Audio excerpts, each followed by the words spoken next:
First question is a proportion recipe type question. So you've been told we've got the ingredients to make 16 gingerbread men, and the list of ingredients is there.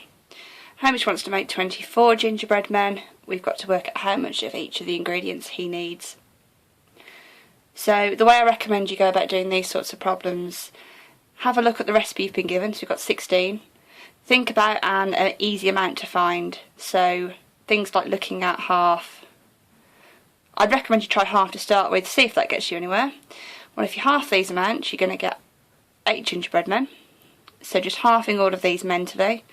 So half of 180 is going to be 90, because half of 18 is 9. Half of 40 is going to be 20.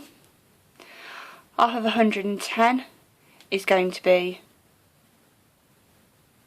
55, and you could just split that into 100, 10 and half each amount. So half of 100 is 50, half of 10 is 5, and then sugar, half of 30 is 15. So we've now got a recipe for 8. Have a look at the question again. We've got to make 24 gingerbread men.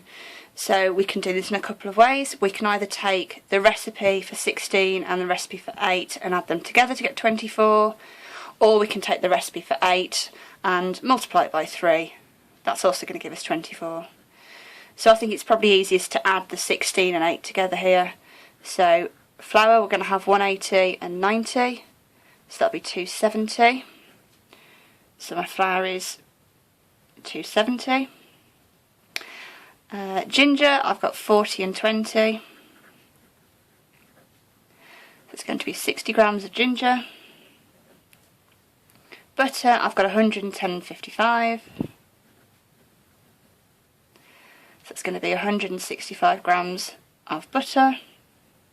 And then sugar, I've got 30 and 15. So that's 45 grams of sugar.